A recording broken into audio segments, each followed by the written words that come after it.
Yes, Pat Flynn again. It's good. It's good to be back with you, Chris. Thanks for having me on. Thank you. So this makes magic number 3. She's been on my Is, channel. is is it? Yeah, third conversation. Looking forward to it. I appreciate that. Really, it's always great to catch up with you.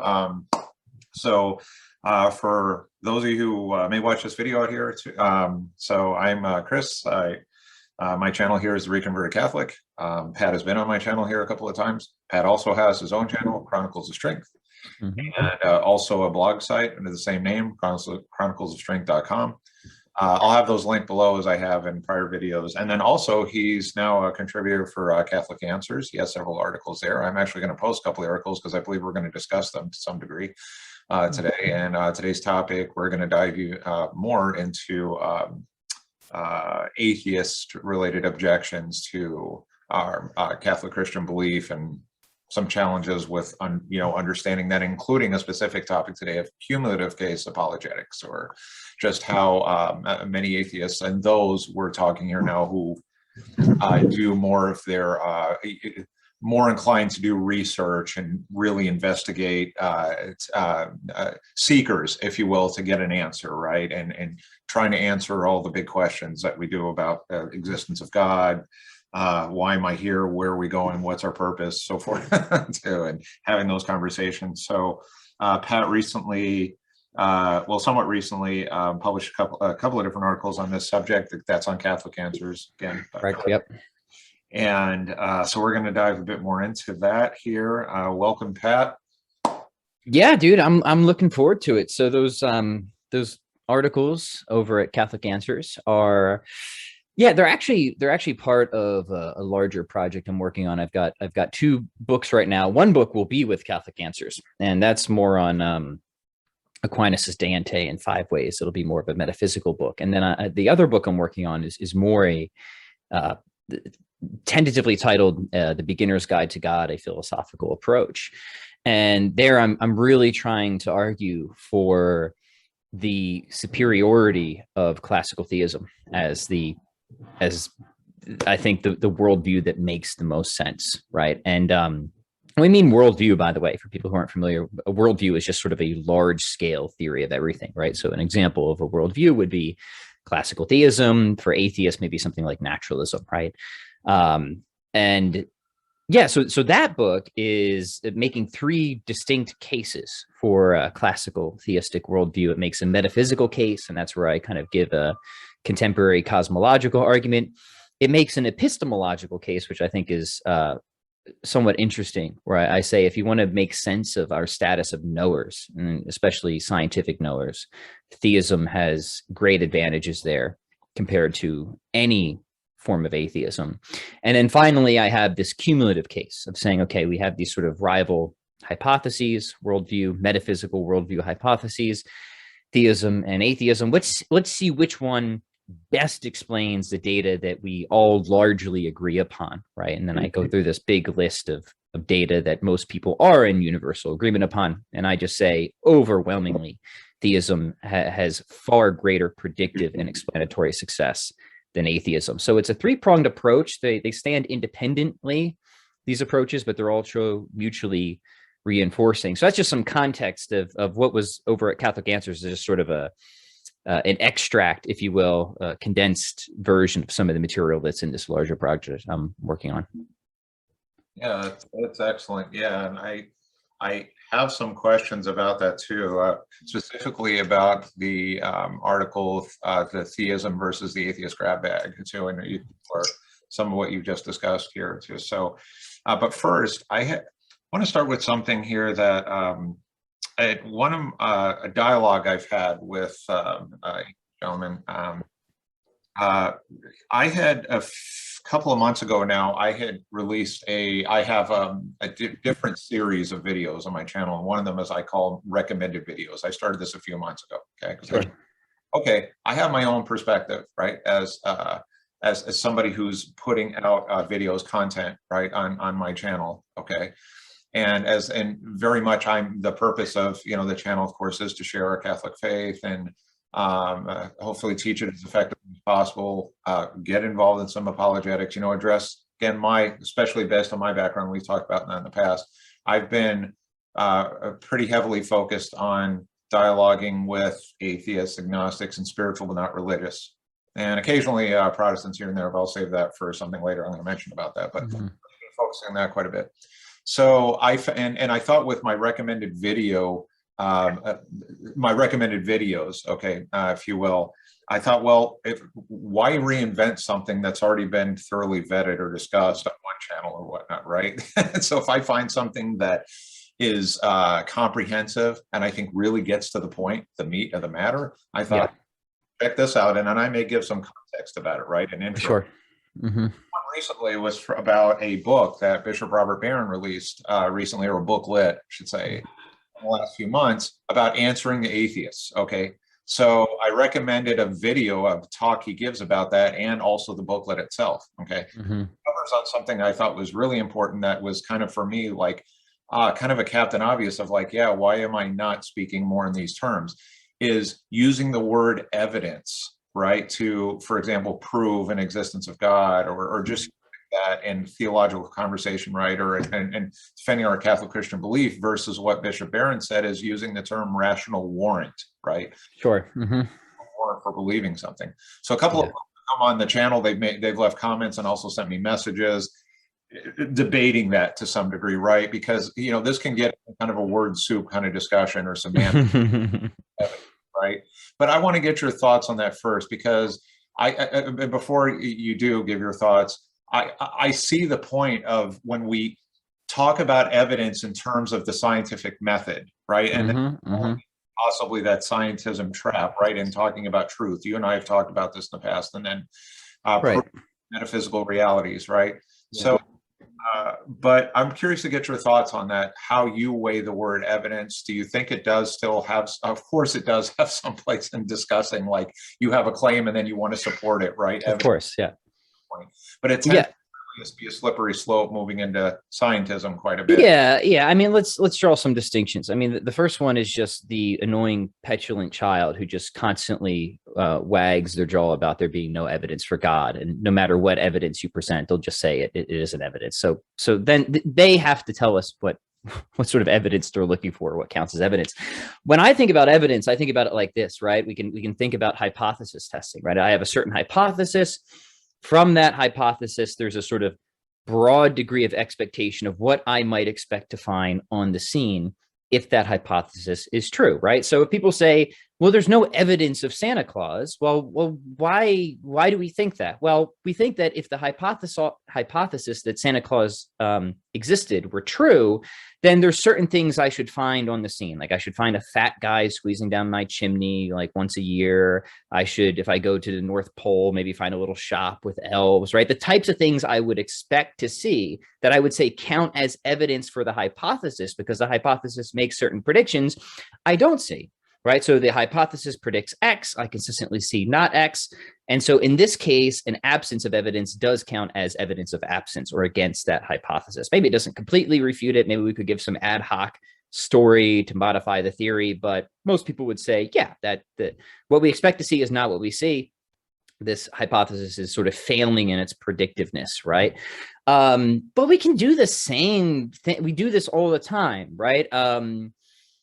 We can also work from certain pieces of evidence or data to a particular hypothesis as well. This is very basic reasoning we all engage in if we don't think about it, right? If I go outside and I discover some sort of water on my driveway, I can start to think, well, why is that there? And I could think, well, maybe it rained. There's a hypothesis. But if it rained, I would expect water all over the place, not just on my driveway, right? So what I would expect there doesn't really fit with the actual data. It's kind of a restricted kind of pool of water, right? And then I think, well, maybe my wife did me a favor and she washed my car. And I say, okay, the water's just around my car. And then I turn around the corner and I see there's a bucket of suds, right? Maybe even a love note. And we think that counts as evidence for that hypothesis. Why? Because that's the sort of thing that makes sense, that I would expect if that hypothesis were true. You with me, right? So if you're going to ask what sort of evidence counts in favor or against the existence of God, we have to get clear on what the God hypothesis is and what are the types of things they would expect if, say, classical theism were true. And that's actually a large part of the cumulative case, right? And we can get into that as we go along here. But I would say pretty much everything we see is what we would expect if God exists. Concrete, causally capable objects, a stable, well-ordered, structured universe, conscious rational beings, the experience of a sort of objective moral realm, near-death experiences, religious experience, like all these things, we'll fill out the list later, are just the sorts of things that make really good sense that I might expect to find if God exists. They're not at all, I would say, the types of things I would expect if God did not exist, in which case these count as evidence, right? In confirmation of that hypothesis. So that's how I think about it. I think if you make those clarifications, there's nothing wrong with using the term evidence. The problem is just people hear these sort of slogans from from new atheists that there's no evidence of God. But the problem is they don't themselves know what they mean by evidence, or they think of God as some man with a beard in the clouds and that we don't see him through a telescope, which is of course just cartoonish and hardly even should be dignified with a response, right? So with those clarifications in mind, I have no issue with talking about evidence. Warrants is a technical term in epistemology. Alvin Plantinga talks about warrant as being that sort of quality that brings us from just, sort of a justified true belief to actual knowledge, right? And then his whole sort of project in epistemology is to say, like, when do we actually have warrant? When do we actually have warrant, right? And this gets into his whole reformed epistemology, stuff like that. I'm not sure if Barron is using warrant in that more technical sense. He might just be using it, saying like we have good reasons for belief or something like that. And that certainly, I think, yeah, I have no disagreement there. For me, it just doesn't have to be an either or. So I do actually think that God is a properly basic belief. I don't think we need to do a comparison of worldview hypotheses and rack up the evidence, but that would be an argument that has to be made through epistemology. But I also want to say to the skeptic is like, look, you want to play the evidential game? I'm down. Let's do it, right? So yeah, I don't know if that answers your question, but oh, it does. I got a comment and a question. Yeah, so to clarify Bishop Barron's explanation, clarify that further. Yeah, and you and I have talked about this in the past, that you can show something true, you can identify truth or prove something is true without needing science, or without necessarily needing the scientific, not the science, like the science-based angle. That's what I mean, to reaching that conclusion, right? As typical of, and there is some, of course, when we're talking about and incorporating logic and reason. I mean, it's hard to avoid, like, if you make a claim, and the burden of proof is to defend that claim, right? So that's going to be there, and that's embedded in science as well, in making a hypothesis, right? And, that's right. Mm-hmm. Okay, so yeah, so naturally evidence is somehow going to, get in the conversation. But yeah, Bishop Barron was basically saying that we can know what's true without having to have science show us, okay, that it's true, right? There are many things in life that are true that don't rely on science to prove that. That was really, that's part of the point. And then how we have rational justification to believe what's true without relying on know that's true. So my question to you is, and I'll ask a more specific question. Now, you and I both discuss this, and we both have a good understanding of the answer. But I'm going to pretend like this is a question exactly how it was asked. Okay. Sure. Yeah. And it's going to sound like I'm going in circles here to what you just said, but it was just like this. Okay. Just give me one piece of evidence, like physical evidence, something specific that, in this case, you're God, right? But I was, and I, in talking about, again, a rational justification versus evidence, if you mean evidence of proving a natural claim or about the natural world, right? Yeah. Mm-hmm. Right. This is a philosophical conversation and proving truth based on that. Okay. So to you, okay, somebody asked that, but just one piece of evidence that shows that God exists. And yeah, what would I say to that? Well, let's first, I would say everything that I said before. I try and get clear on how I think about evidence as broad degree of expectation from a particular hypothesis. Here's a piece of evidence. There are concrete, causally capable things. If God exists necessarily. He's a metaphysically necessary being. He's a concrete object, and he's obviously capable of causing things, right? This is just definitionally true of God if he exists. So what we can say is like, if God exists, then that hypothesis 100% predicts that there will be concrete, causally capable things. In which case, the fact that we see those things, whatever they are, fits really well with that hypothesis. Now, that's a really broad piece of data, but it's not insignificant, right? Because not only does the God hypothesis 100% predict that will be the case, but I don't see atheism making that prediction at all. I mean, let's be clear about what atheism is. Atheism itself doesn't really predict jack squat, right? Because it's just a negation. It just says that there is no perfect foundation or supreme being at the bottom of reality, right? It doesn't. What follows from that? What does that predict? Nothing. It predicts literally nothing, except for that one thing won't be there. It predicts nothing. So you just like think about that. Like what would follow from the non-existence of God? What would you expect from that? I have no idea. Like literally nothing. Nothing. It's predictively useless. It's garbage, right?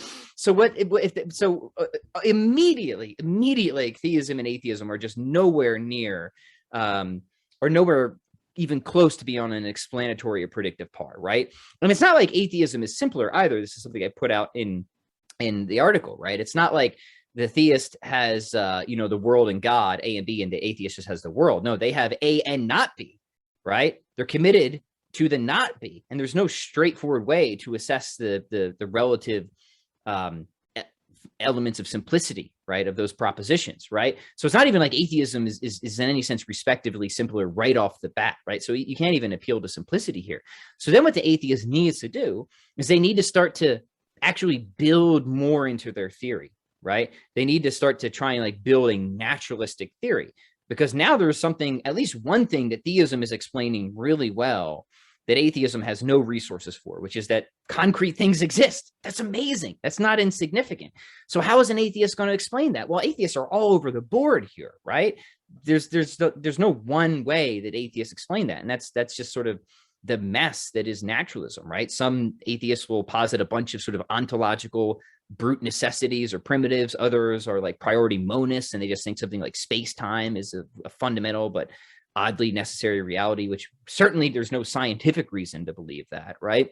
But you see my point, Chris, right? It's like right off the bat, there's like one very overwhelming piece of evidence that is just the sort of thing that we would expect if God exists, which is that there are concrete, causally capable things at all, and does not at all immediately follow from an atheistic hypothesis. And now the atheist needs to start sort of wiring up their theory to try and explain that. But we can go further. I mean, like physical fine-tuning is another really good one, right? This is something that enjoys a very broad consensus among physicists, that the sort of conditions that are necessary for the emergence of life, especially intelligent, interactive life, fall within an exquisitely narrow range. I mean, the former atheist physicist Fred Hoyle said, the common sense interpretation of this is that a super intellect has monkeyed with the physics, right? Now, what he says there is not insignificant, because what he's saying is this is the type of thing I would expect if there's a super intellect. It's not the type of thing I would expect if there isn't, in which case that obviously is evidence in physics, right? That if you're comparing just rival worldviews, clearly fits better with one than another. So I don't know. I'm sure there will be some type of probably snotty response from people that don't want an actual answer. But once you understand what we're doing here, I mean, this is something that smart atheists admit, right? Like take an atheist like Paul Draper, well known in philosophy of religion. He admits that fine-tuning is a really impressive piece of evidence for theism, right? And then he's got his response of why he thinks that there's other sort of counterbalancing evidence. But the smart atheists admit that, right? They admit it straight up. He literally says, this is impressive, right? For the theist. This is a very, very much the type of thing that seems to fit much better with theism than naturalism. Now he'll push back, and one of his responses is that that the fact that our universe isn't teeming with life, however, seems to be better evidence for atheism.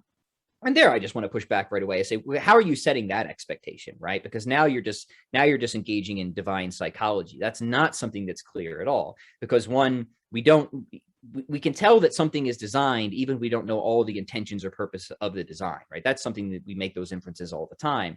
However, we can't peer into the mind of God and see exactly what he's aiming for with either this universe, or for all we know, God may have created infinitely many universes, and maybe some of them are teeming with life. So in that sense, I think Draper's response is really rather weak, and he fails to separate what is clear from what is unclear. But the more general point is, here's a guy who's a top level atheist in philosophy of religion who doesn't say stupid things like there's no evidence for God, right? He sees very clearly that once you get the conception of God straight, there are many things that in fact count as evidence, physical evidence, if you want to call it that, in favor of the God hypothesis. And then we'll just kind of get into a wrestling match of which worldview has more evidence, right? But none of the smart atheists, none of them, not a single one that I can think of, ever say that there's no evidence. At most, they'll say it's evidentially equal, or maybe they think that atheism has other theoretical or intellectual virtues and it's simpler or stuff like that. But none of them think that there's no evidence for God. And it's just really important to point that out, that, you know, once you get beyond the sort of babyish levels of these conversations to when the pros are doing the work, just the dialectic is just almost completely different. Yeah, so I have two comments about that. The first is I wanted to give you a shout out, by the way, about this as a quick sidebar, because I'm somewhat involved in St. Paul Street evangelization, and I stumbled. I wrote some of their curriculum, right? The curriculum, which I wanted to say, wanted to pay you a compliment for that too, because you did an outstanding job. Really, thank you. Series, really, it was good. I really enjoyed watching it, and I learned a few things from it too, which is good. And then also because it made me think about the theological argument, right? And that was actually one of my favorite segments, how you broke that down. I think they were all good, you know, equally good. Yeah, right. And like I like to make things more article to everybody. yeah, I don't know. I think they might have to join the center, and let me give a shout out to them. I mean, they were very gracious. They brought me on to do two curriculums. One was on just trying to dialogue with atheists. I think the other one was on Protestantism. It's been a while since I wrote those, so I don't remember all the material. But again, you know, we don't, when it comes to the cumulative case, I mean, the claim is actually pretty modest, right? I'm not saying that fine-tuning definitively proves theism. Some people make those stronger arguments, right? I don't feel the need to. I just want to say, like, this is something that fits really well, is more expected or likely if theism were true than not, in which case it's a data point, it's evidence in favor of, to whatever degree. And yeah, I think that's absolutely right. It's something that's admitted by many atheists, right? Real quick, you said the thing about this scientism, and that we can only prove things with science. And I think it's worth just like highlighting how false that is, right? So if somebody says, "Oh, philosophy," take the claim philosophy cannot prove anything, right? So if the claim philosophy cannot prove anything is true, then that claim itself cannot be proven true, right? But if the claim that philosophy cannot prove anything is false, then that claim cannot be proven as true. And now it must be one or the other, right? Not neither, not both, by the demands of logic. So from there, we can just point out that if it has just been proven that the claim philosophy cannot prove anything cannot be proven, well, in that case, philosophy can prove at least something, namely the claim that philosophy cannot prove anything cannot be proven, which is equivalent to proving that philosophy can prove things, right? Yeah. So it's just like, we can it's demonstrable, right? That philosophy can prove things. And in science, of course, like, to understand science, it's to understand that science, wonderful tool, very powerful, right? But it gives us degrees of confidence. That's what science does. It gives us degrees of confidence, various degrees of confidence in various sciences. Now, some degrees of confidence are really, really high, right? Especially in physics and stuff like that, because of such predictive and explanatory success. But that's what science is. Science is about degrees of confidence. And of course, you know, science itself has assumptions that science cannot either examine nor validate, right? So science presupposes many things. It presupposes logic, it presupposes mathematics, it presupposes the reality of an external world, it presupposes the reliability of our cognitive faculties, it presupposes moral principles, right? That we shouldn't falsify data. There's no scientific tests that you can do to affirm or validate any of those things. Those are all properly philosophical questions, philosophical considerations, right? So Yeah, I mean, it's just scientism is problematic for so many reasons. I think that the classic issue of scientism, which really says um, that there's really kind of two flavors of scientism. There's an ontological and epistemological. The ontological will say that the only things that exist are the things science tells us that exist, right? Then there's the epistemological, which says the only things we can only know something if it sort of comes through the hypothetico-deductive method. And famously, right, the problem with that is like, well, how do we know that? Because that didn't come from the hypothetico-deductive method, right? That's a philosophical claim, in which case your standard, like you're not even meeting your own standard here. So we have this sort of issue of self-defeat, right? So it's just important, I think, if people are new to this, and this is just such a modern sort of cultural issue, is that scientism doesn't mean science. Scientism is a philosophical position, and it's a really bad one. The better posture is to realize that science and philosophy are just distinct, as distinct, if not more distinct, than many of the sciences are from one another, right? And that they have questions that are proper to each domain, and they can give answers that are proper to each domain. And then you just got to do the work to figure out, okay, is this a question for the philosopher, or is this a question for the scientist? And that's good to do that, right? Mm-hmm. Right. Yeah. So I have a couple of comments about that. The first is, I think this is an opinion. Okay, something I'd like to research more to understand as far as from a study standpoint. But my opinion is, I think of what's helped fuel scientism, and just what's even fueling a lot of debates and misunderstandings in debates, not even just on this topic, right? On discussing a belief, right? Or the theism, or like more specifically, even our Catholic Christian belief, okay? Mm-hmm. The word facts, okay, just basically being hijacked into everything, and including within science. It's a fact, you know, it's like, well, now we know it's a scientific fact and a fact. Now, why I'm saying this is that in my education in science, okay, I don't really recall at any point in any class in any time, okay, making that the end goal, that we're establishing a fact. Like when you, okay, prove a hypothesis and it becomes a theory, a scientific theory, yes, that's a repeatable observation. It's something, yes, that has been observed repeatedly, has been tested repeatedly, et cetera, right? And becomes something then that we understand conforms to reality within our natural world. Okay, we understand that, right? But a theory, though, and that's the scientific, a theory in science is kind of the pinnacle of that, of proving the hypothesis that you have that. So in a sense, it's, yes, it's one massive step closer to, you could say, being a fact, right? Or objectively a fact, okay? But theories, and sometimes this gets a little tricky in talking about theory, because some people on the other extreme will say, well, it's just a theory, like it's just always in progress. No, it's actually, it's something that we know that it's established, right? But then what ends up happening when then somehow when you tie it to the word fact, if it's no longer malleable in any way. It's just that, and it's static, and it's cemented now, and that's it, and it's, you know, unchangeable. And if we thought that way, if science thought that way, right, about, okay, you know, I don't know where we would be. I think we would still be 1,000 years behind. We operate as a society, you know, we're evolving, right? That's a big part of science and understanding that. So when I see where I'm going with this, and it can sound a little abstract, some of how I'm talking about it, because I'm still thinking through it. Mm-hmm. Problem with fact, it's a fact, and show me the facts. And of course, in having that conversation about facts, it has its utility, it has its purpose, right?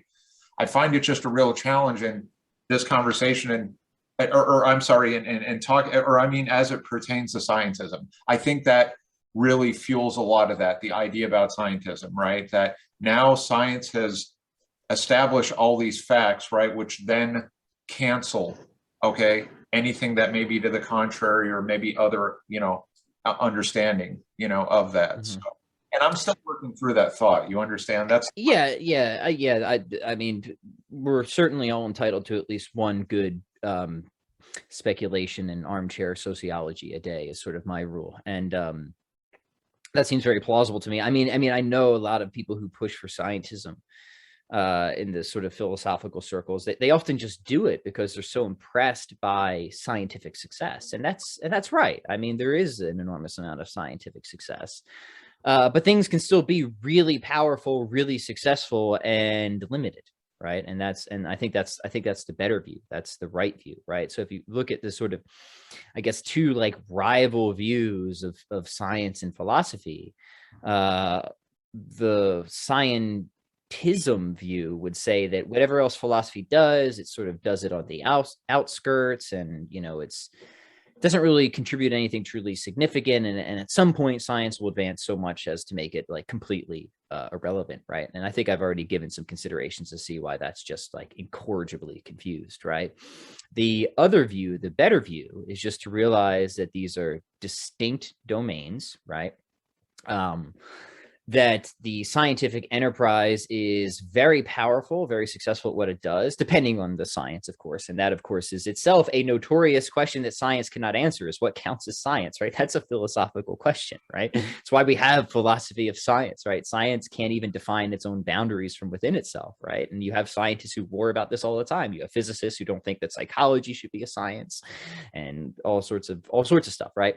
So yeah, I mean, like science can't even set its own boundaries, right? That's something that the philosopher has to do, really, or the scientist has to do in the role of a philosopher, if you will, right? And realize that there again are just questions that are distinctly philosophical questions. For example, when I ask the question, what is the difference between existence and non-existence? There's no scientific test. There's no instrument that either exists or is even conceivable that could possibly answer that question. The only thing, because that's a metaphysical question, right? The only thing you can do, this is kind of a good way to try and tell the difference between a philosophical and scientific question, is if the only thing you can do about a question is just think about it, then probably it's a properly philosophical question. However, if when it comes to a question, you can run an experiment or use some special type of equipment, then probably it's a properly scientific question.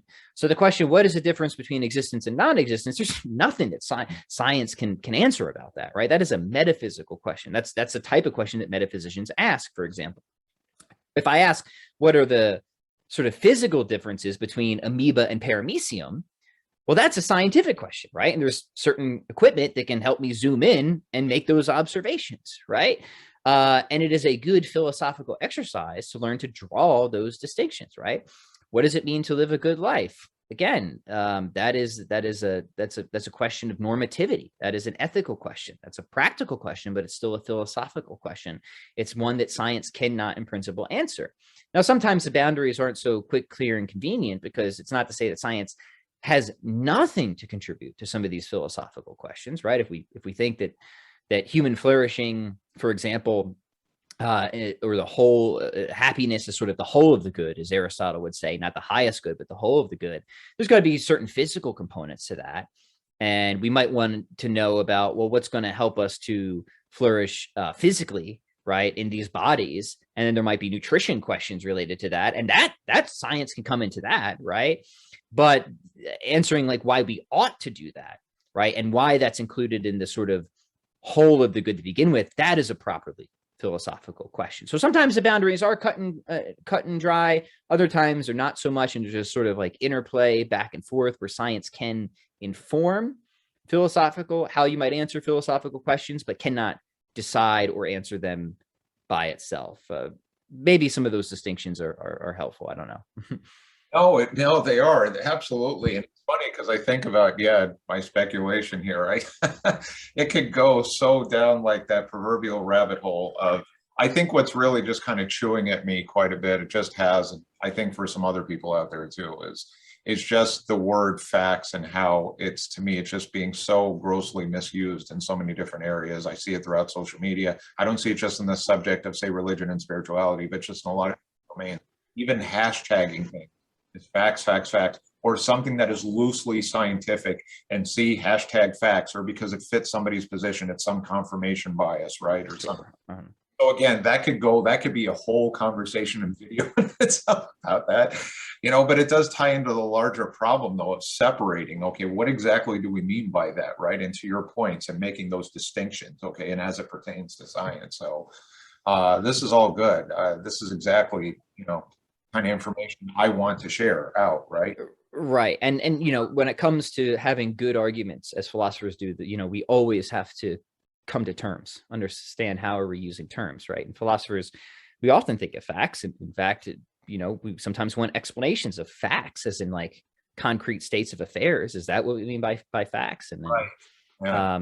or do we just mean like fact checking, as I think you say on social media or something like that, right? Which is related, right? But it was just like anything else. Like before we can even, this is so important just for people to understand, right? If you want to have a good conversation, you have to have clear terms. You have to understand what it is that you're actually talking about. Otherwise, you're just gonna argue right on past each other. So I mean, it's always good just to ask beforehand, hey, what do you mean by this? Or say like, is this what you mean by this? And then you state it and see if they agree.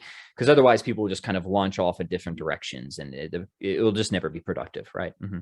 Yeah, because I find myself a lot in conversations, okay, with say atheists or doctors or somebody from some skeptical position, right, wanting to know more about my position.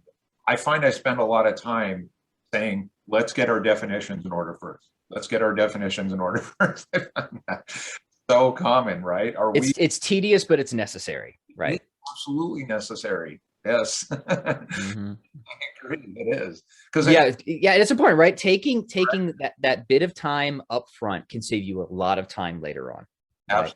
Yeah, I agree. Yeah, I'll tell you what. Yeah, and of course I've learned, I've taken some lumps along the way learning that.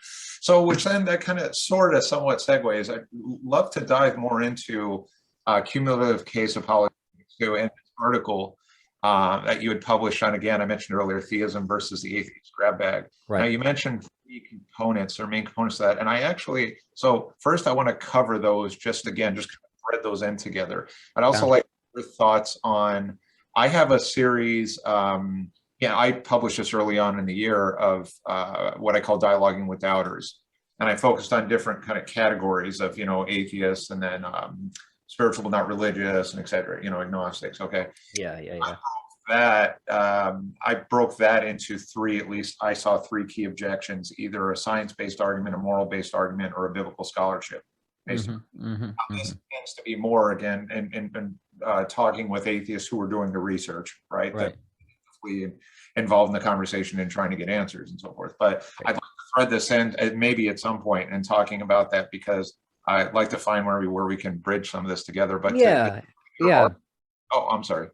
No, I was just going to say, I think there's some initial stage setting we need to do before we dive into it, because there's a number of mistakes that I think are made often by skeptics, and they're fair enough, honest mistakes. And just to give your audience background, I know my audience knows this. Like I used to be a skeptic, right? I used to be a naturalist, right? So I get what it's like to try and see through that paradigm, and sort of the way I came out of it was not by analyzing very deeply the case for theism first. I did get there, but really I just kept seeing that the naturalist paradigm kept making certain predictions that seemed to me increasingly unavoidable, that were absolutely absurd, that I could not accept, that it was just explanatorily impoverished. It could not make sense of the world.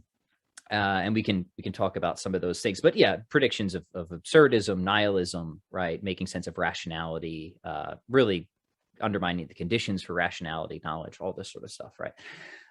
Now, to your point, Chris, you brought up Christianity and biblical scholarship and stuff like that. Now, I want to be very clear that for this series for Catholic Answers, and in general in this book I'm writing on, objections to Christianity or the Bible or anything are really irrelevant at this phase, right? Because what I'm doing, what I have been doing, is just comparing rival large-scale competing theories of everything, worldviews, classical theism on the one hand, and say some form of naturalism on the other hand, right?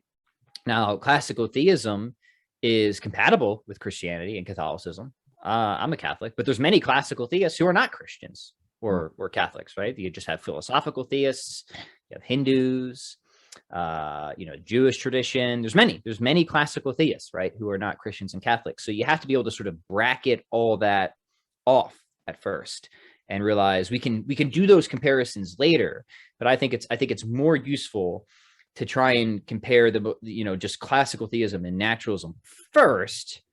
Get your grounding there, and I think you'll should come out as a theist, right? And then what you can do is say, okay, now let's compare religious claims and see if any religious, any claims of revelation or whatever, now we can run that analysis, right? But let's not get ahead of ourselves, I guess is my point, right? And that's a mistake that I think people constantly make, is they really just conflate God's existence or theism with Christianity. And that's wrong. That's too quick, right? There's many people who believe in God that are not Christians, right? And look, of course, I've got a lot to say about Christianity. I am one, right? I am a Christian, but that's just not what we're doing here. So we have to have that clear in our mind, right? It would be just as unfair for me to try and criticize naturalism in a broad sense by like criticizing nihilistic forms of Buddhism and some of their doctrine, right? Because a naturalist would be like, I'm not a Buddhist, right? What does that have to do with anything, right? So hopefully that's clear. But so yeah, I'm not going to say much about Christianity or the Bible, at least in this conversation. However, I have an article with Word on Fire where I do make a cumulative case for Catholicism, so I think you can extend it. But for the Catholic Answer series, and I think what we're talking about today, it's just broad philosophical competing worldviews, irrespective of religious commitments, right? Yeah, that's make sense. No, it absolutely, yeah, no, it does, and it's an excellent point, yes, because first, as with anything in life, and you know this, I'm sure you know this really well, right? Not just for this topic, this conversation, and focusing more on just the broader understanding conversation, but also knowing our audience with that, right? And in this case, in speaking to a skeptic-based audience, and we talked about this a few minutes ago about first getting our definitions in order, right? Well, one, knowing your audience, and then two, getting definitions in order, and three, based on that, making sure that we have a common understanding of theism versus naturalism, right? Or classical theism versus naturalism. So you make an excellent point with that, right? Because if we don't have that foundation first, okay, and really well fleshed out, yeah, how are we going to leap to Catholicism next, right? Without having, I can appreciate your approach with that. So on that note, let's start with your first item here about religious pluralism. Right? Yeah. So yeah, let me do just a little bit more stage setting, because that article is the last part in the series, so it's actually jumping ahead a little bit. That's okay. That's my fault. I didn't send you the whole thing. I was lazy. Okay. So yeah. So go ahead and however you want. Right. Yeah. So all right. Let's again remember that we're really using a tool of Bayesian probability here, right? And now I think some people get carried away with this. You'll see this in philosophy of religion on both sides, where people start to assign, I think, really fantastically unrealistic probability assignments, and I don't do that. I think we can just work with broad degree of expectation based on reason and experience and stuff like that to I think make our case here. But anyways, we can kind of understand the tool we're using here again by asking by comparing like two rival hypotheses. There's some data to be explained, right? And we can ask, okay, what is the likelihood that I would encounter this data with a particular hypothesis, and what is the likelihood that I would encounter this data without that hypothesis? That's a general framework we need to understand and use, and it's best, I think, understood by illustration. We already gave one with the driveway and water, but let me give another one that I like to give. This is from my friend Tim McGrew, and he specializes in epistemology and probability and stuff like that. So he says, imagine this: you're walking in the woods. This is in my Catholic Answers article, right? In one of them, anyways.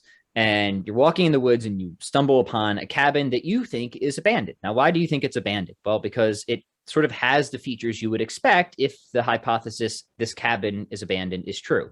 Door is kind of hanging off, doesn't look like there's any lights on, there's kind of moss all over, right? It just, so you kind of like think this counts as evidence in favor of that hypothesis, right?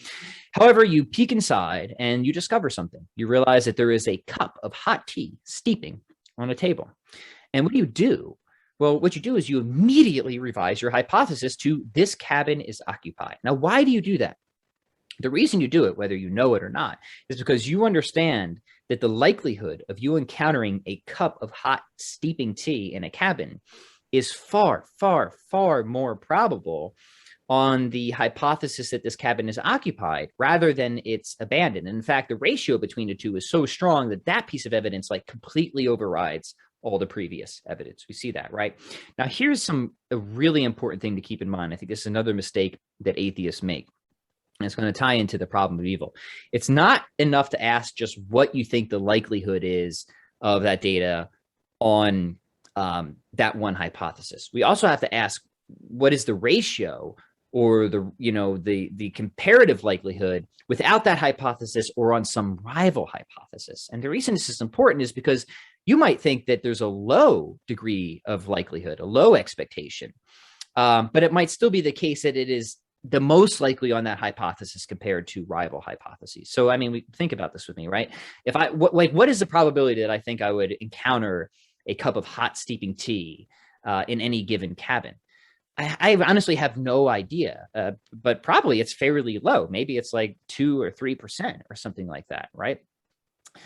So it doesn't tell us, a whole lot by itself. What we really have to ask is, okay, but what would I expect if the cabin were not occupied, right? Well, then frankly, I think it's impossible, right? I just don't think that any random slew of natural forces like an earthquake and lightning strike would somehow result in a cup of hot steeping tea. But maybe it's not impossible.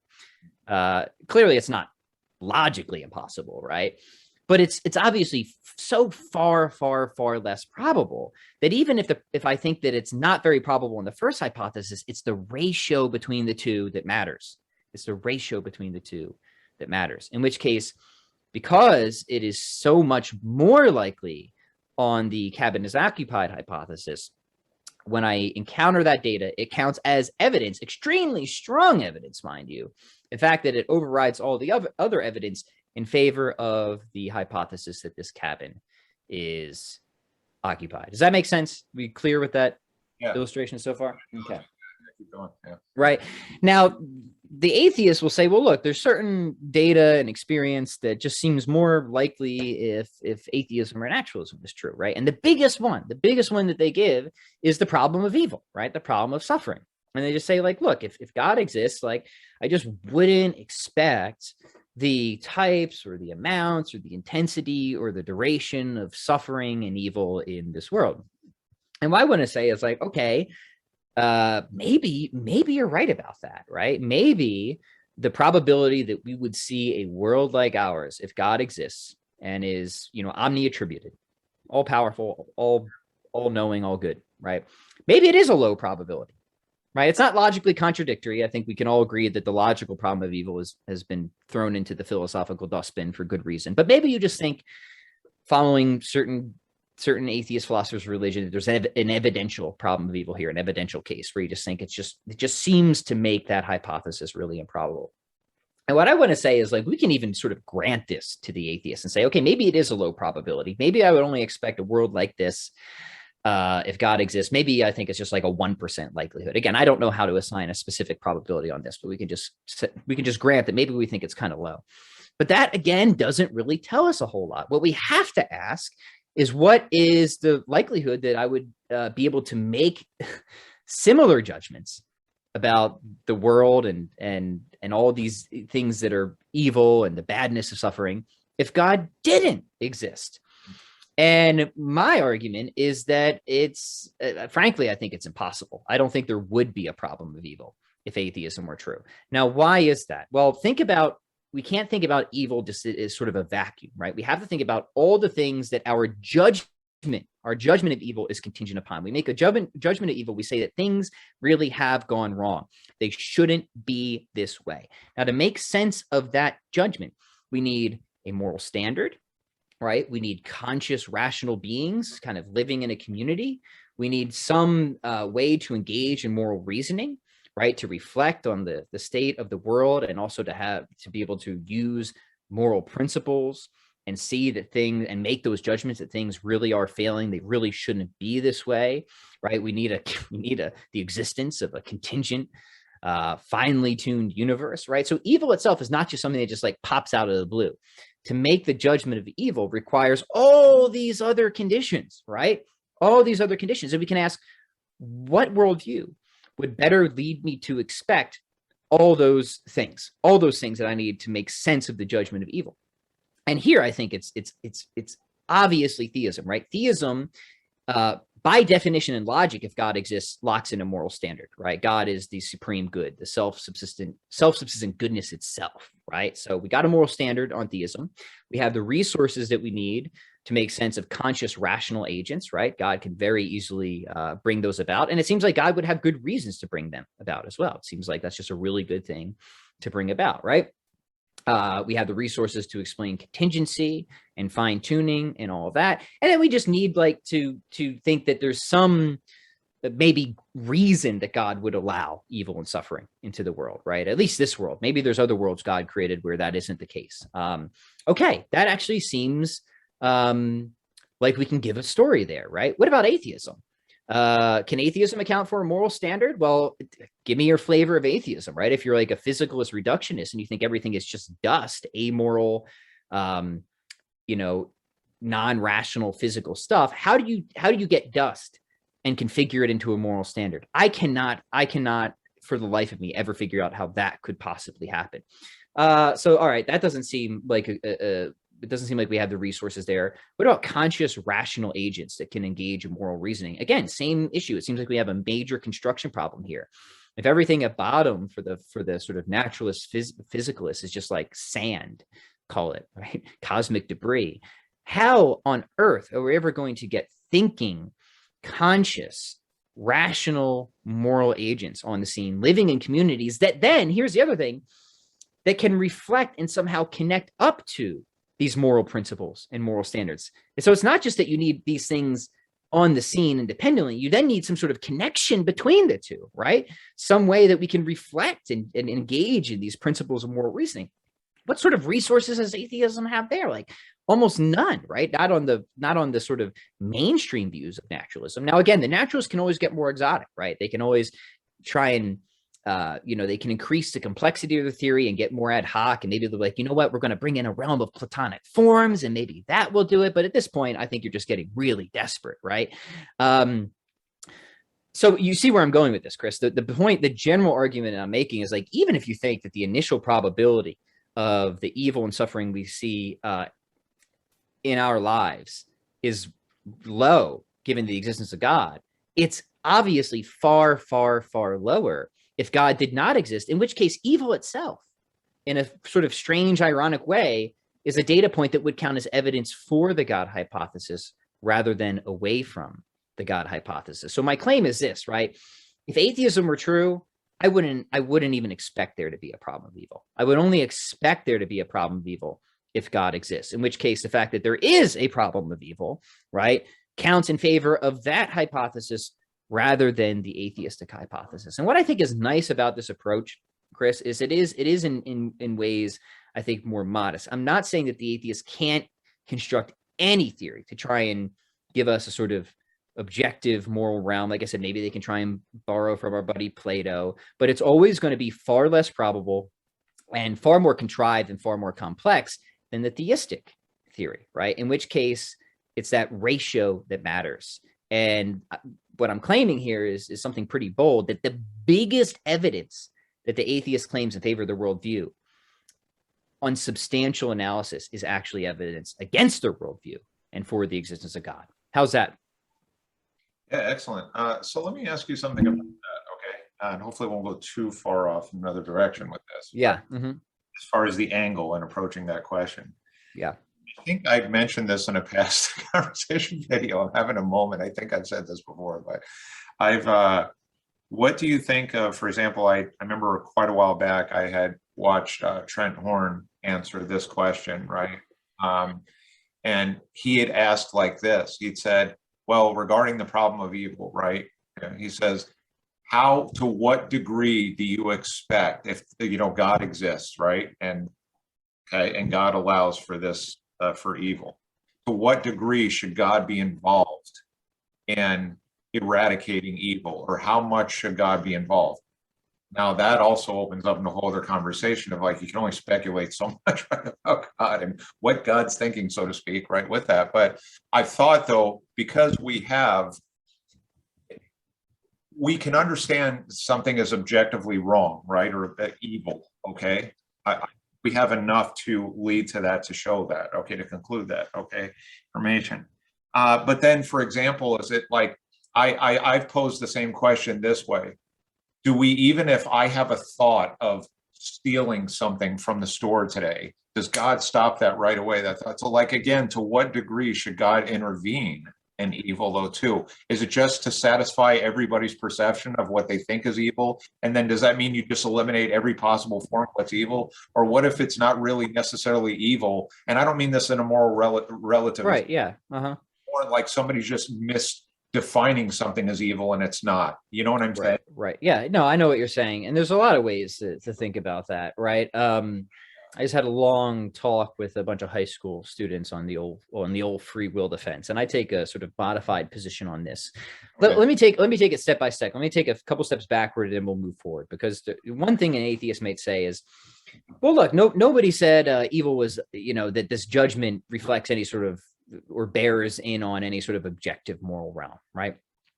Right. And maybe all morality is subjective and we just have these sort of preferences based on the pressures of evolution. Right. Now, I want to flag this right away, right? Because first off, it becomes much harder to compare worldviews if you don't agree on the data to be explained. Right. Now, if a data that needs to be explained is, say, the fact that morality is objective, which I think it is, right? If your theory can't explain that and then has to explain it away, to me, that's a significant cost for your theory. So the atheist has actually just conceded something very significant, I think, by making that move. And it's not going to help them anyways. I mean, first off, nobody lives consistently as a relativist or nihilist. We've talked about this before, right? It's easy to say things on a podcast, but nobody lives their lives that way. Maybe they believe it, but there's always a performance contradiction there, right? Plus, there's no good reason to deny moral objectivity unless you're already assuming atheism and you see that you can't explain it, which I would just say, well, that's all the more reason to get rid of atheism, friends, right? That's what I did, right? Because clearly this is a data that some things are truly wrong. Rape, for example, right? If my theory cannot explain or give a reason for why that is an accurate judgment, then I need a better theory. Right? So we have to agree on the data to be explained, I think. Now, however, if they just want to say that's pressures from evolution, again, it's just assuming evolution with naturalism. That's a problem. You see that, right? The theist doesn't have an issue with evolution, and we can ask, okay, let's talk about evolution. Is evolution better expected on theism or naturalism? This is one of the points that the atheists will make in their cumulative case. And again, I think it's deeply confused. I think the only reason that skeptics think this counts in favor of atheism, that life came about gradually through natural processes, is because they've got in the back of their mind some type of like crude biblical fundamentalism, some literalistic interpretation of Genesis, right? You see what I'm saying, right? But again, that's all irrelevant to this debate. The question is, like, could God in general bring about life gradually through natural processes? And the answer, like, he already does, right? When we just procreate, it's God works through secondary causes to bring about life, right? So like we already know, and theists already accept that that God works through secondary causes, right? Through instrumental causes. But then we can ask, okay, let's think more deeply about evolution, right? What does evolution require? Well, it requires a contingent, finely tuned universe. Evolution itself could never take hold unless the physics was just right. Right. It was just right. So evolution, again, is not something that happens in a vacuum. It's only possible with teleology and physical fine-tuning. And as I argue in this article, teleology and physical fine-tuning are far, far, far, far more probable on theism than atheism. Right. In fact, I think they're probably impossible on any sort of flavor of atheism. But again, I want to be more modest, and we can just say it's far less probable. In that case, if evolution is contingent upon teleology and fine tuning, and all that is far more likely on theism, then evolution is far more likely on theism. In which case, evolution again is evidence for the existence of God rather than away from God. And then what we can say is like, look, clearly, if God used the evolutionary process to bring us about, well, then we sort of, our cognitive faculties were formed through that process to be generally reliable, right? Like I see things that are really there. Those powers were evolved. I hear things that are really there. Those powers were evolved. So then why think that my moral faculty is suddenly diluted, right? That when I make judgments about moral situations, that this too isn't putting me into contact with something that is an objective moral realm, we might say, right? There's no reason to make that arbitrary break. You see that, right, in our cognitive faculties, right? And the only reason you would make that break is if you're assuming naturalism, and because naturalism can't make sense of these moral judgments, that's when you start to make the break. But that break is really costly, right? It's really costly, not just because it's insane, right? We all know that some things are really right and wrong, right? So that's a problem. But then it starts to call into question our cognitive faculties in general and their general reliability, right? Because now we start to have this issue of, well, how much trust can I really put in my cognitive faculties, right? Because if they're just fishing around for survival paths and false beliefs, in certain cases are just as, if not more useful than true beliefs, well, then I start to seem to invite a bunch of epistemological nightmares, right? And this is sort of part of the epistemological case I make for theism is, in order to affirm our status as knowers and scientific knowers, we need to take what's called a broadly Reedian epistemology. We need to assume that our cognitive faculties are at least innocent until proven guilty, that they're generally reliable, if not infallible. Otherwise, we're stuck in radical skepticism. And that's not good for anybody, including the atheist. Then what we can ask is, what worldview better predicts or would lead us to expect generally reliable cognitive faculties? And the problem with the atheists, if they want to start taking error theories on things like morality, and they already have to propose some error theory for things like belief in God, right? Because that can't be a true belief, yet it's a massively widespread belief. They have to start, they're already incurring significant costs to cognitive reliability, right? They already have to say that the only reason we believe these things is because they're false but useful beliefs, in which case we're scoring a lot of points here in terms of theism being superior from the from epistemology, right? Because it clearly is going to be able to better support the reliability of our cognitive faculties than naturalism. And again, I'm being more modest here. I'm not saying that the naturalists can't give any story to try and secure cognitive reliability. I'm just saying theism gives a much, much better story, in which case, other considerations equal, we should go with theism rather than naturalism. See how we can kind of connect a number of those different points. Right. Yeah, exactly. I like that. Now you had another thing, okay, about God and freedom, right? My short answer on this is, look, I mean, there's some people who respond to the problem of evil with Leibnizian optimism. You can take somebody like Timothy O'Connor and he just say, hey, look, he wants to say God created infinitely many worlds. There's some minimum lower bound God won't go below because it's just not a good world. But then there's no upper bound, right? And where we are on that scale, who knows, right? So that's always an interesting option that a theist can take. I just think I think more in line with Maritain and Lonergan on these guys. God is a wise governor, right? He's not just a wise creator, he's a wise governor. So he creates human beings, and yes, we have freedom and will. But of course, certain skeptics like J.L. Mackie, very well-known atheist philosopher, will say, well, couldn't God just create everybody and get them to do the morally right thing all the time? And I actually want to say, yeah, he could give special graces to do that, right? And I think Catholics need to be careful here and think about this. I think they push the free will defense a little too quickly without thinking about it substantially, right? Because we've got some dogmatic commitments, right, that don't fit well with, I think, some of the more mainstream free will defense. I mean, think of Our Lady, right? We believe that she never sinned because she received special graces, but she wasn't any less free because of that, right? In fact, we think that she was like utterly magnificently free. So I think Catholics actually have a better conception of what freedom is. So then the question is, well, why didn't God make Marys of us all? That's the real question. And my answer there is because in the general run, God is going to govern things according to their nature, right? It would be nonsense if God made a natural order but didn't govern things according to their mode of being, right? God governs electrons according to the electron mode of being, dogs according to the dog mode of being. Now, every once in a while, God can do miracles. We know he does, and he has, right? But if God did miracles all the time, it would be nonsense, right? We couldn't make sense of reality, right? So miracles have got to be like special cases.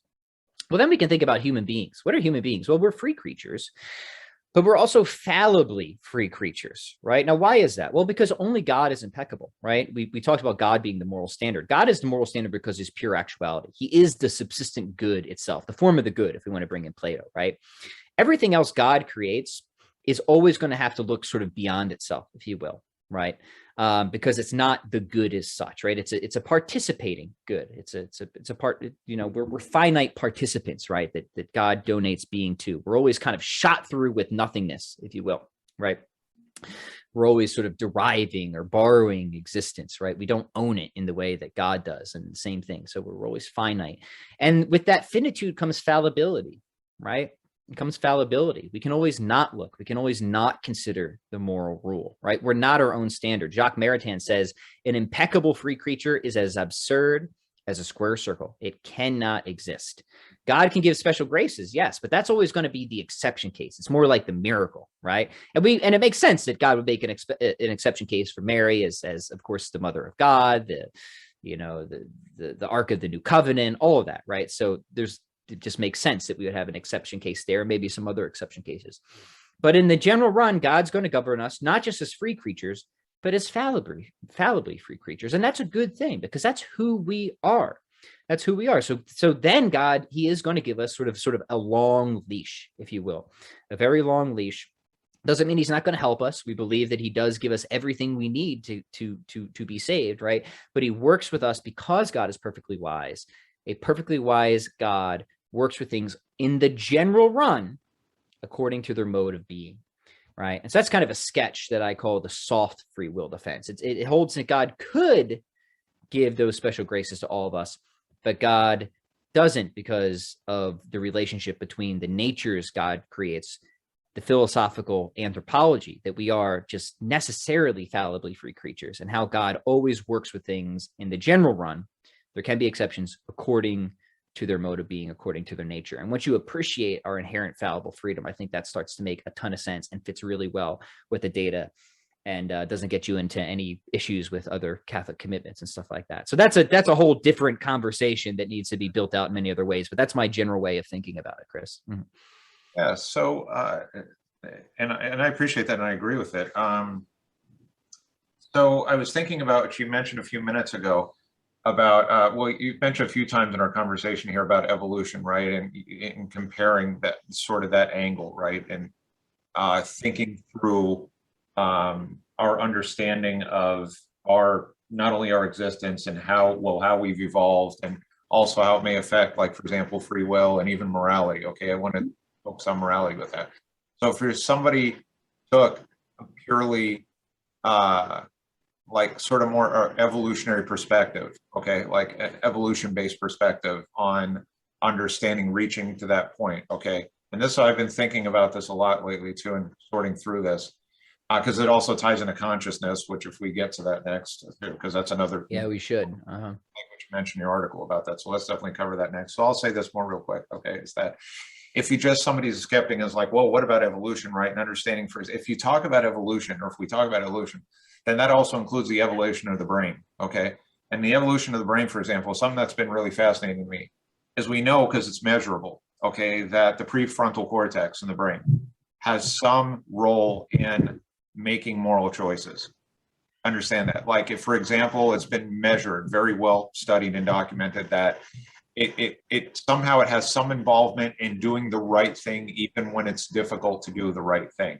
There's it kind of lights up like a Christmas tree kind of thing, that area, right? If involved and measurable, right?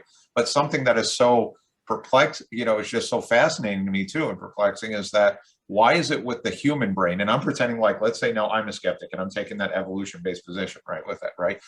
How is it that the human brain, unlike any other mammal, okay, mammalian species, right, or anything in the world, is so hyper developed with morality, right? In that, and where I'm going with this is, if it's just a component of the brain that's radiating that out, right?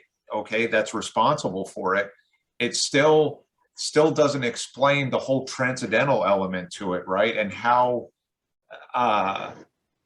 again, why are we so leaps and bounds, you know what I mean, much more developed in that capacity and understanding that, and just from the evolution of the brain standpoint, that's what I mean. And it does lead in, believe it or not, to questions of free will and so forth, because you have to also base that on your own moral compass, right? And if somebody's just using the brain as the pure guide, right, factor for your moral compass, okay, then how do you link that to a more sort of transcendental understanding of it, if that makes sense? It does, right? So, again, I think evolution itself, when deeply considered, is better expected on theism. So, to my mind, when people just sort of point to evolution by itself, it's hard to make any sort of point without, from the skeptic's perspective, without begging all the metaphysical questions, right? Right. Because it's the metaphysical sort of presumptions that are doing most of their argumentative work there, whether they realize it or not, right? Whether evolution leads to issues with morality or even determinism, right? Those are really deeper metaphysical questions, and free will is another good one, right? I mean, like, we really experience ourselves as agents, right, with moral responsibility, which means that we really experience ourselves as having freedom of choice, right, of having freedom of the will, that we can really sort of strike options away and sort of carve our own path and stuff like that. I don't think anybody denies. I mean, when I read skeptics on this, they don't deny that we experience ourselves that way, right? They deny that is actually the way things are, but they don't deny that we have this deep sort of, just sort of self-awareness of ourselves as being agents, that if I want to choose to raise my hand, I could just literally do that, right? So I want to argue, right, if your theory can't accommodate freedom of the will, that is another hugely significant cost to a data point that seems, to my mind, to be non-negotiable, that needs to be explained. But it's also, like, really deeply tied up with other issues, not just morality, but rationality as well. Really hard to make sense of rationality if we can't consider reasons and make choices, right? Like, freedom of the will has a strong link to rationality. Like, if all your beliefs, all decisions you make are not yours, but rather it's just the course of history passing through you, which determinists have to believe, you better start trying to explain to me how you rationally came to believe that, right? I want to hear a really good story at that point. I've never heard a good story at that point ever of how you can say something like that and still hold on to rationality and knowledge and stuff like that. So freedom of the will isn't something you can easily chuck out, either by itself or in connection to a bunch of these other data points we want to explain. Theism has good resources here, again, right? Because our metaphysics allows for top-down causation, right? That substances are primary, right? Substances can control their parts. The problem of determinism, I think what people miss about this, is there's a sort of classic problem that they raise. They're like, hey, if something isn't determined, it's random. And both of these are bad for free will, right? And the first thing to note is that those terms are logical contraries, not contradictories, right? So what that means is there might be some plausible third option, right? That's the question. Now, the reason something being determined or random is bad for free will is because both seem to lead to this idea of a lack of control, right? Now, I do want to push back and say it seems like modern physical theory has already given us a third option, right? We have sort of in the spooky world of quantum mechanics, which I always hesitate to bring up, right? We do seem to have a sort of adequate or constrained determinism where we can get objective probabilities for something where things are neither completely determined nor entirely random. Now, I'm not saying that you go looking for freedom of the will in quantum mechanics. I think that's a mistake. I'm just saying that it seems to show that this really is a false dichotomy, this argument, right? And theists, especially if you take a broadly Aristotelian and classical theistic view, well, you have substances that come first, right? And substances afford for models of top-down causation where we can really be just as much in control of our parts, right, as we are affected by our parts. So it creates this third category we need where we can introduce things like the power of rational appetite or rational willing or reasons-based action, right, which then gives us a really nice theoretical framework to give an explanation for something like free will, of how that's actually possible, right? But the only way I think that that's possible is with a broadly theistic worldview, or at least a greater metaphysical scheme that itself really only makes sense with theism, right? Like a broad Aristotelianism or something like that. I don't see room for something like that on any of the forms of naturalism these days. However, I must acknowledge that naturalism, upon finally admitting its multiple insuperable difficulties is becoming increasingly exotic these days. You know, for people who keep up with these things, you just have naturalism that just, yeah, I mean, to my mind, it's just becoming theism light in many respects. You have these forms of panpsychism and forms of naturalistic Platonism, and again, like all this, to my mind, just is an admission, whether they want it to be or not, of the great failure of the naturalistic project, right? The more exotic it gets, the more, to my mind, they're just admitting that it just doesn't work, right? It just doesn't work. And to my mind, that is progress, right? Because I think people are really starting to see that we're probably going to have to eventually just give this thing up completely. So sorry, I went off on a little bit of tangent there, but you brought up freedom of the will, and I think it's an important thing to consider. Again, something we would better expect if God exists and if God doesn't exist. And there's tons of costs, not just to things like moral responsibility, but also rationality if you start to become a determinist. Yeah. Yeah, exactly. No, I agree with you on that. Important to mention for the audience out there, and clarifying that better. So I appreciate that. Right. I was thinking how we can tie this into the last topic. I know this has been the last topic before, and it's such a key central topic is consciousness. Sure. Yeah. Specifically, I think you'd mentioned in a related article, it was one you also had sent me, that the atheist reverse the reversal. And again, for everybody out there, I'll have links to these articles, but Paul Draper's comment here at Sutter: consider the existence of consciousness. No doubt its existence is evidence for theism, but we know a lot more about consciousness than just that it exists. We also know that in parts it's a relatively new discipline of neuroscience, that conscious states in general, and even the very integrity of our personalities, not to mention apparent unity of self, are dependent to a very high degree on physical events occurring in the brain. Okay, so I was trying, and I know now I was notice what he said in that first line. Exactly right. Evidence for theism. This is Draper, not a dummy, a guy, you know, that any smart theist and atheist should be reading. And what does he say? Not that there's no evidence for theism. He says consciousness, evidence for theism, and then he tries to give some counterpoints, right? So just very important that people realize that the smartest people who think about this do not talk like people in YouTube comments, right? Mm-hmm. Right. And then, of course, he's saying there, though, that as long as you keep in mind that, well, no pun intended, it's from the mind. That's it. So let's talk. Let's explore. Yeah, let's talk. Yeah, so let's talk about. All right. What do I think Draper's counterpoints don't work? Well, first off, I mean, nobody is surprised about the deep sort of dependency between consciousness and our bodies, right? And Draper, you know, just to give some context, he seems mostly to kind of be thinking about these sort of strong substantialists, people like Richard Swinburne. These guys have had like a long death struggle, these cumulative philosophical death struggle, these cumulative case arguments. I don't take that position. I'm more of a classical hylomorphist, right? I think humans are body soul composites, right? So it would not be surprising if you're a hylomorphist, which Aquinas was, and many people before him, that if you start to mess with the body, you're going to interfere with our processes that we typically associate with conscious activity, whether it's perception, memory, imagination, even intellect. Now, Aquinas is going to argue that intellect, properly considered, is an immaterial operation. I think that's right. But there's still this sort of input-output issue that seems to be largely dependent on physical operations. That's not surprising on theism, or that's exactly what you would expect, is this sort of deep interrelated connection, right? Because again, we're substances with different aspects in the same reality, right? Mental aspects and physical aspects. So I just think Draper is sort of missing or ignoring what I think is the right and very long-standing position here in philosophy of mind, the hylomorphic position.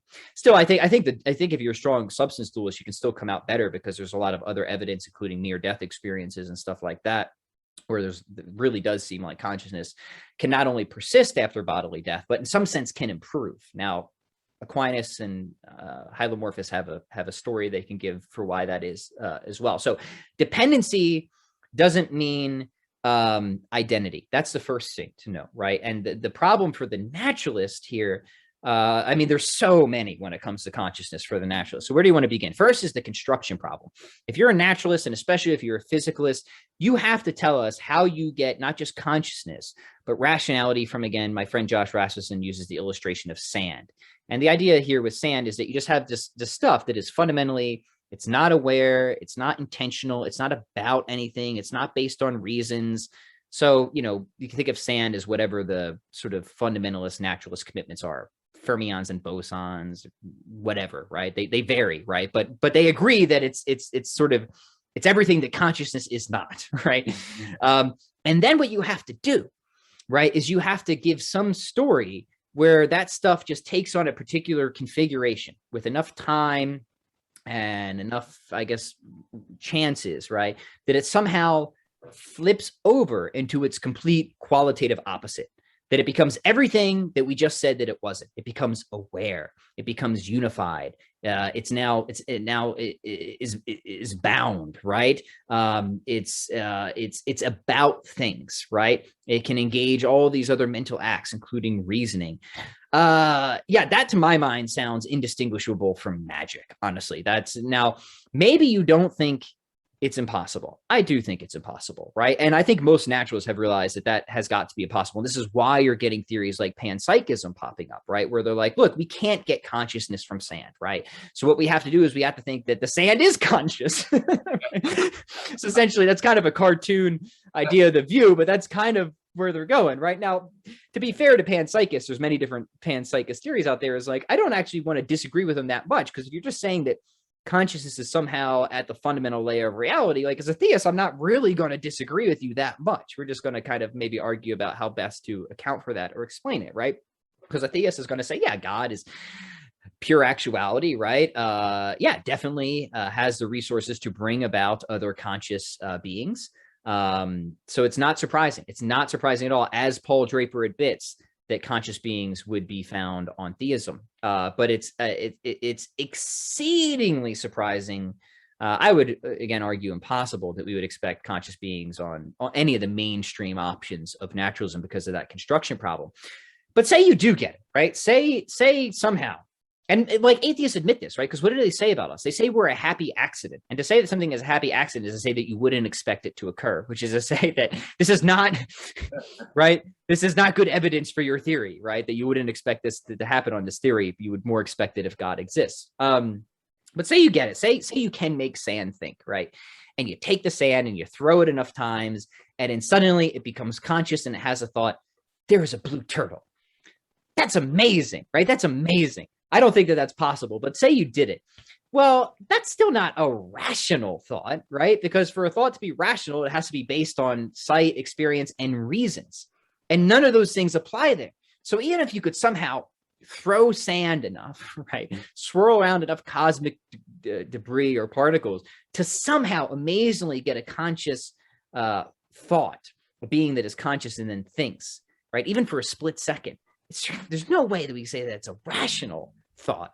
See what I'm saying, right? So it's just problem after problem after problem. And then there's the binding problem, right? Why would it persist, right? Why would it remain a unified subject? We have to explain change and all these different things, especially if all the fundamental physical constituents are constantly being swapped out. That doesn't fit our experience. Again, an Aristotelian hylomorphic worldview does explain this, right? We have the thing that stays the same and the thing that differs, right? We have distinctions between substance and accident, and good, like, a sort of, metaphysical carvings going on from the broad Aristotelian picture that, of course, is very harmonious with the theistic picture. So yeah, I mean, with all those considerations in mind, and then the other issues that naturalists have with seeming to be stuck with things like epiphenomenalism, of trying to explain what purpose, if any, could qualitative experiences actually serve, right? This is kind of getting to Plantinga's famous evolutionary argument against naturalism. It seems like it's just unnecessary, redundant, right? As long as the physical processes underneath are getting you to avoid bears and procreate, then why do we need any of the qualitative experiences at all? And in fact, many naturalists recognize this, and that's why they're epiphenomenalists, where they think it just sort of floats atop. It doesn't sort of play any causal role back in, right? And in that case, you don't really have much explanatory usefulness there. It's kind of this odd thing. Theists don't have that issue. We think, again, that it does play a real causal, an important role, our beliefs, our qualitative experiences, stuff like that. So with all those considerations in mind, I think it's just overwhelming that the fact that we have conscious rational beings online is tremendous overpowering evidence for theism. And as long as theists have the metaphysics and the philosophical anthropology to make sense of dependency, which I think they easily do, we can meet objections from Draper. And then you cannot easily write off the peer-reviewed research on stuff like near-death experiences. You cannot easily write that off. If you take an honest look at stuff like that, I just don't think that there's any plausible naturalistic account for this sort of thing, right? So, but again, maybe there's something there. We can just ask on broad degree of expectation, like, is this something I would more expect if theism were true, and how most theists think about what the human person is versus whether atheism were true? And I think to ask that question is really to answer it. Obviously, that would be more expected on theism than atheism. So crammed a lot in there. All of it was inadequate, but yeah, share your thoughts. I'm going to bring evolution back, although you touched on that some already, but I would bring this back into just my thinking through some of this. And this is about to sound like kind of an ignorant question, or that Chris is about to say, therefore God, but something, again, I've mentioned in the past, though, is, and how it pertains to consciousness, is I don't see from an evolution, based perspective, right, and how we understand evolution. It still does not make any sense to me, rhyme or reason, any evolutionary utility, in how our human consciousness is developed, that it's so highly developed, so much to ask this conversation we're having right now, that just to be able to dive so deep in the philosophical weeds of understanding, right? Mm-hmm. So like big existential topics, but then also just anything we discuss as it pertains to philosophy and then religion and spirituality, and the fact think about this, that we wonder about it. I've referred to Carl Jung in the past and his work with the collective unconscious and what that means, and that's a bit more of a, I know we keep saying this other conversation, but it is to dive into that, right? But as it pertains to consciousness, it just doesn't, and again, I'm not going to leap necessarily in this specific example of like, and therefore God. I think you already covered that, exactly why. For example, the case for theism is infinitely stronger than, say, like a naturalism, right? Or any atheistic sort of worldview that fits in with naturalism. But something that pertains to evolution, that's something that just still always fascinates me to this minute, is there's no rhyme or reason. If you compare it to any species, even species that we're even more closely linked to in sort of the evolutionary family tree, and I know it sounds like an ignorant question to ask like that, right? But it just doesn't, why we have this faculty, right. Mm-hmm. Species, and that we did evolve in this way. It just doesn't make any sense if you look at evolution and how it works as it pertains to natural selection and adaptation and so forth. These are more mechanical functions, you know what I'm saying, within evolution. Doesn't explain us wanting to be transcendental in any way. Why is that? I mean, there's wild stories, of course, that have and can be given, but I mean, they're just wild speculation. They're nothing grounded in hard science by any means. And again, evolution to me, Chris, I have to be honest here, even when I was a skeptic and atheist evaluating these things, it always just seemed to me that it was just almost more of a distraction than anything, right? Because it's the metaphysics, right? People are smuggling in, and metaphysics is doing most of the argumentative work there, right? Because it's not like theists and atheists, I mean, they disagree on some of the data, but they're largely just, they're kind of in agreement of a lot of the data of evolutionary theory and stuff like that. And then they're asking what worldview, best explains or predicts or makes sense of this data, right? And I think we've given some suggestions throughout this conversation of why theism is far superior.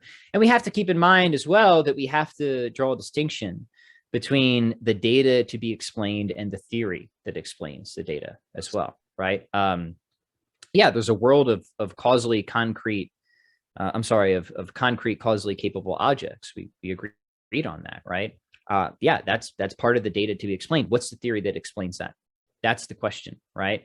It seems like life, they have come about through a gradual process of development and unfolding and stuff like that. Okay, great. What theory has the best resources to make sense of that and explain it, especially if it's contingent upon teleology and fine tuning? We're knowers. We can't really deny that we're knowers. right? Because I clearly understand, I think I understand this conversation, the meanings of the terms I just used, right? So in some sense, we're undeniably knowers. What theory helps best make sense of the fact that we actually really can know things? It can give us that sort of general reliability and cognitive faculties, right? And we haven't even touched on the deeper metaphysical arguments, right? I think to explain contingency, you need necessity. I think to explain necessity, you need pure actuality. And once you're at pure actuality, you're at classical theism, right? I mean, Chris, I don't want to come off as impolite, but I'm saying this as a former atheist. I can't think of one good reason to be an atheist these days. Like I can't. Like when I first became a theist, I have to be honest, right? I could still think of probably some good reasons to be an atheist, right? I could. But it's been many years of me thinking even more deeply upon these issues. And the deeper I get into the theoretical weeds of competing worldviews, like I really don't see a single good reason to be an atheist, right? As opposed to a classical theist in terms of what gives the best story, explanatory story, what secures intelligibility. I mean, David Bentley Hart, I think, nails it in his book, The Experience of God. He's like, in some nonsensical, sensical way, you could not believe in God and not believe in reason, essentially be an absurdist. Now, of course, that's unsustainable.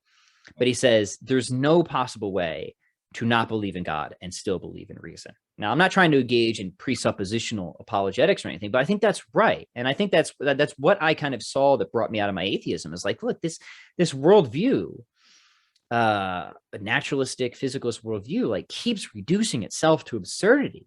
And it was the deeper I got into that worldview that eventually brought me out of it. And then it was only later that I really came to appreciate how much more robust and consistent and coherent and explanatorily powerful theism was. So I say that in all charity to my atheists and many atheist friends, but I just can't think of a single reason, good reason, substantial reason to be an atheist these days. Maybe you have objections against religion or Christianity or stuff like that. But that is not what this conversation has been about. This has been about world view comparisons. And to my mind, when it comes to just looking at the evidence, right? Where does the evidence fall? It's just, it's overwhelmingly in favor of theism, for sure. Mm-hmm. Yeah, and I think it's something else. I guess maybe I'm so easily amazed by so much, but it's also amazing to me that I've reached that same conclusion. Like if we had this conversation 10 years ago, right? And maybe I would. No, right. Yeah. Now maybe we just become brainwashed dogmatists ourselves at this point. Right. We're the deluded ones. I don't think so though. Like I really do try to think very hardly and seriously about this. And the more I have, the more I've just reached this conclusion that I'm at. And there was one other point that you just made. Rewind the tape for me 10 seconds, right?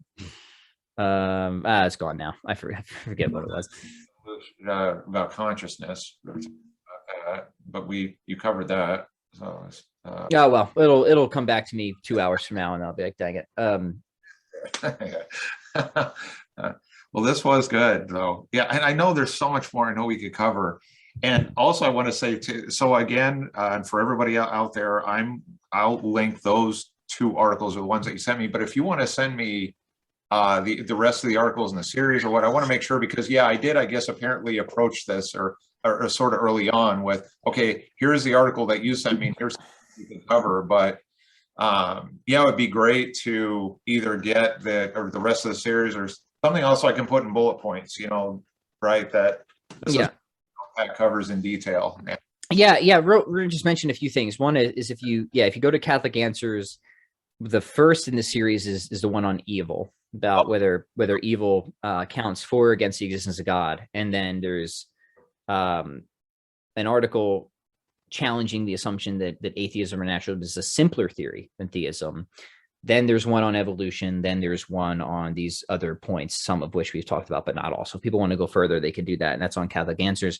2 other things in terms of cumulative case apologetics. Got an article on Word on Fire that goes further, not just from classical theism, but to Catholicism, saying, look, Catholicism itself makes really good predictions. Everything from various miracle accounts to apparitions like Fatima. We can obviously look at something like that just is super resistant to any plausible naturalistic hypothesis that makes really good sense if Catholicism are true. So I kind of build out the cumulative case. Now, if we've got to theism, here's how we can extend it to even to religion. So that's on Word on Fire. And then finally, let me give a plug, because this book just came out and I'm a contributor to it. It's called Wisdom and Wonder.